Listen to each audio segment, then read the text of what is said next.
ये बहुत पुराना मदरसा है। इस मदरसे में जो है ना, जहाँ तक मैंने अभी देखा, सबसे खुशी की बात मुझे ये हुई कि हाँ, सिर्फ दुनियाई तालीम नहीं बल्कि दीनी तालीम भी दी जा रही है। इसका सबूत यही है कि सारे बच्चों ने जो है ना अजान के बाद अजान की दुआ पढ़ी। ये मेरे लिए बहुत मुसर्रत की बात है कि हाँ, दीनी तालीम के साथ साथ दुनियाई तालीम के साथ साथ दीनी तालीम का भी इंतज़ाम किया गया है। ये हम लोगों के लिए बहुत ही खुशी का मौका है। और मैं आप लोगों से कहना चाहूँगा कि हिंदुस्तान की आबादी यानी कि दुनिया की आबादी में मर्द और औरत दोनों एक ही बराबर हैं। 50% अगर मर्दों की आबादी है तो 50% औरतों की भी आबादी है। आप अपने आप को कभी कमजोर मत समझिएगा और ये मत समझिएगा कि मर्द हमारे से ज्यादा ताकतवर हैं। नहीं, आज के दौर में मैं ये देख रहा हूं कि मर्दों से ज्यादा, लड़कों से ज्यादा बच्चियां बहुत आगे बढ़कर पढ़ रही हैं, बहुत ज्यादा नंबर हासिल कर रही हैं। जहां भी जाते हैं, अभी पीयूसी का रिजल्ट आया, केई का रिजल्ट आया, सब में जो है ना सबसे ज्यादा पास होने वाली लड़कियां ही थी। लड़कियां वो हैं, आपको कभी कमजोर समझना ही नहीं चाहिए। लड़कों का आप मुकाबला करें और आप आगे निकल जाएंगे, क्योंकि जहां कहीं भी तालीम, अच्छी तालीम मिल रही है, वहां जो है ना लड़कियां सबसे आगे चल रही हैं। और हम लोगों को चाहिए कि लड़कियों के लिए ज्यादा स्कूलों का इंतजाम करो, क्योंकि लड़के आजकल जो है ना मोबाइल में और दूसरे अब इसमें जो है ना मुलव्वस हो गए हैं और लड़कियां वहां तक नहीं गई हैं।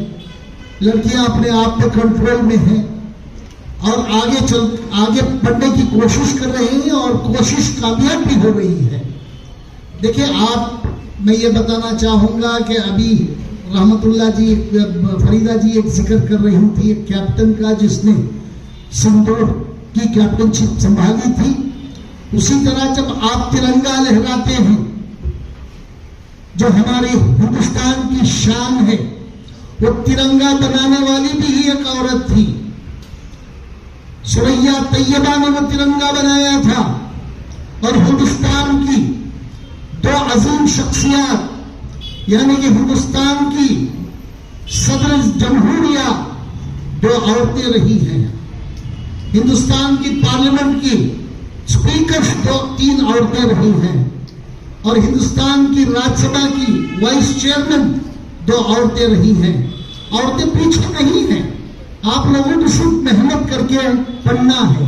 अगर आप मेहनत करके पढ़ना शुरू करेंगे और कामयाब होते रहेंगे कि समझ जाइए कि आप आला से आला मुकाम पर फाइज होने जा रहे हैं। क्योंकि इस्लाम ने भी हमें यही ताकीद दी है।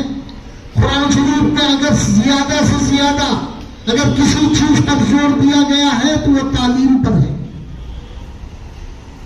एक दिन इस देश के वजीर आजम भी यही कह रहे थे, एक स्पीच में कहीं ये स्पीच कर रहे थे नरेंद्र मोदी जी।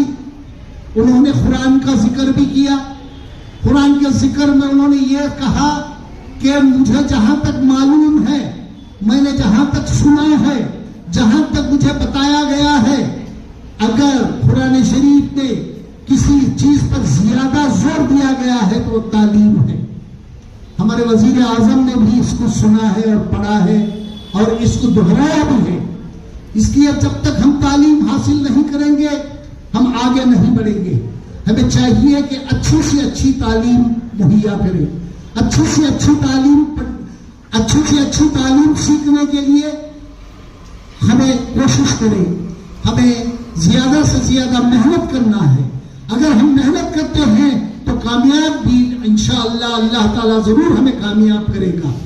इसलिए मैं आप लोगों से दरख्वास्त करता हूं कि आप ज्यादा से ज्यादा पढ़ने की कोशिश करें, मेहनत करें, आप कामयाबी पे पहुंच जाएंगे, बड़े से बड़े ओहदों पर फाइल होंगे। ये मैं आपसे कहने की कोशिश कर रहा हूं। इंशाअल्लाह आप लोग पढ़ेंगे तो आला से आला मुकाम तक पहुंच जाएंगे।